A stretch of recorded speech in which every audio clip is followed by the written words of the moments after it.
सभी दर्शकों को प्यार भरा नमस्कार।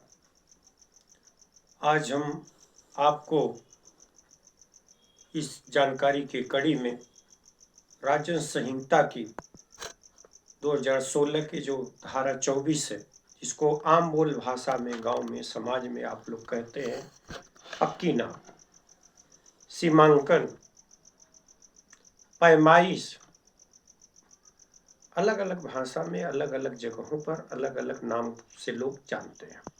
लेकिन ये धारा 24 राजस्व संहिता 2016 में ये क्या है? धारा 24 है, ये उत्तर प्रदेश के अगर किसी जनपद में एसडीएम पद यानी उप जिलाधिकारी के न्यायालय में दाखिल किया जाता है। धारा 24 दाखिल करने के लिए क्या क्या कागजात होने चाहिए? धारा 24 दाखिल करने के लिए सबसे पहले आपके पास जो धारा 24 जिस आराजी का, जिस प्लाट का आप सीमांकन कराना चाहते हैं, पक्की नाप कराना चाहते हैं, उसका खसरा होना चाहिए, लेखपाल द्वारा मिलता है, जिसपे पटवारी कहीं कहीं बोलते हैं। तो वो लेखपाल आपका नाम लिखेगा, जिसका भूमिधर अधिकार है, जो स्वामित्व जिसको प्राप्त है, जिसका काश्तकार को नाम है, जमीन है, उसके बाद उसका क्षेत्रफल लिखेगा और फिर अगले कॉलम में लिखेगा कि ये जमीन उपजाऊ है, जोत वाली है कि परती है, क्या है वो लिखेगा। फिर आपको कंप्यूटरकृत पक्की प्रमाणित खतौनी लगानी पड़ेगी। उस प्लाट का आपको बंदोबस्ती नक्शा लगाना पड़ेगा और उसके बाद आपको 1000 रुपये शुल्क जमा करने पड़ेंगे ट्रेजरी चालान से, और एक प्रार्थना पत्र तैयार करके अधिवक्ता के माध्यम से आपको ये उप जिलाधिकारी के कार्यालय में नहीं बल्कि न्यायालय में प्रस्तुत करना होगा। उसके बाद 2-3 नंबर अगल बगल हैं, तो एक ही पत्रावली में, एक ही प्रार्थना पत्र में आपका ये दाखिल हो जाएगा। जो दाखिल हो जाएगा तो उसमें सबसे बड़ी आपकी जो सीमांकन की प्रारंभिक स्थिति होगी, वो आपकी पत्रावली जब प्रस्तुत हो जाएगी तो उप जिलाधिकारी महोदय उस पत्रावली को तहसीलदार के यहाँ प्रेषित करते हुए राजस्व निरीक्षक के पास जाएगी।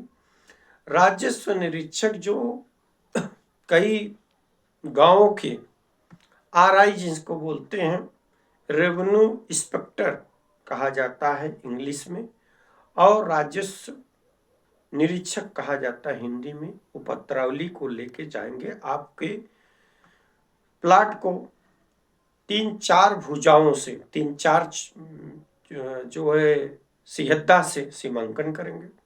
एक उसकी फील्ड बुक तैयार करेंगे, स्पॉट मेमो तैयार करेंगे और एक रिपोर्ट तैयार करेंगे। स्पॉट मेमो क्या है?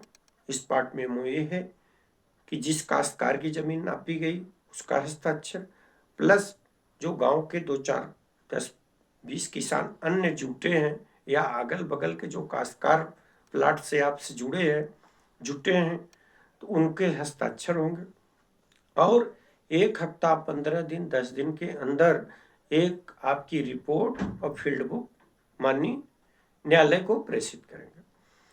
उसमें महत्वपूर्ण बात यह है कि जब आपकी प्लाट मान लीजिए 25 है और उसका 50 एकड़ क्षेत्रफल है, तो जो 25 प्लाट आराजी संख्या नापा जाएगा, तो जिस क्षेत्रफल जिस तरफ आपका निकलेगा, मान लीजिए आपका 26 की तरफ बढ़ोतरी हो गई, तो 26 वाले को न्यायालय द्वारा एक नोटिस दी जाएगी कि इनके सीमांकन से, इनके नाप से आप संतुष्ट हैं। यदि नहीं संतुष्ट हैं तो आपको आपत्ति का एक मौका दिया जाएगा और पक्षकारों को ये बता दिया जाएगा कि यथास्थिति रखें। यानी किसी प्रकार का जमीन का नवयत न बदल। उसके बाद वो अगर कोई विरोध करने नहीं आता, यानी उसका आपत्ति नहीं आती है, तो उसके बाद इस फील्ड बुक को संतुति करते हुए उप जिलाधिकारी महोदय दोबारा, जिसको आप बोलेंगे कि इसका सीमांकन करेंगे और उसकी फील्ड बुक को संतुति करते हुए पत्रावली दाखिल दफ्तर हो जाएगी। साथियों, अब सबसे महत्वपूर्ण बात आती है कि हमको जो हमारा स्वामित्व है, स्वामित्व कैसे हमको प्राप्त होगा। स्वामित्व आपको कोई जमीन बैनामा से, या कोई आपके पुश्त दर पुश्त जमीन है वरासत से, और तीसरा है वसीयत से, गिफ्ट जिसको कह लीजिए। ये 3 से 4 प्रकार से आपको जमीन का स्वामित्व तय होता है। जमीन का जो स्वामित्व है, इसको बरकरार रखने के लिए आपको लगातार अपने अभिलेखों के जांच पड़ताल करने पड़ेंगे।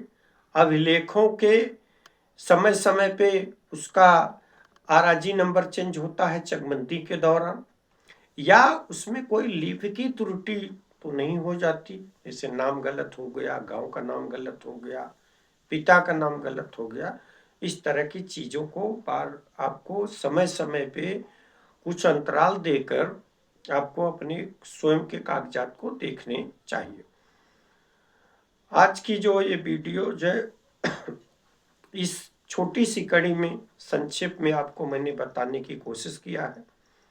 मुझे आशा है कि इसको आप देखेंगे, समझेंगे, और आवश्यकता अनुसार आप कमेंट में बॉक्स में जाकर अपने प्रश्न को आप कर सकते हैं, जिससे हम भविष्य में कोई वीडियोज तैयार करें तो आपके जो प्रश्न होंगे उसको ध्यान में रखकर तैयार करेंगे। इस विश्वास के साथ इस वीडियो को मैं आपके समक्ष प्रस्तुत कर रहा हूं कि आपके लिए उपयोगी हो, और आप भी देखें और इसको अन्य लोगों को सेंड करके उनको भी इस जानकारी को उपलब्ध कराएं। नमस्ते।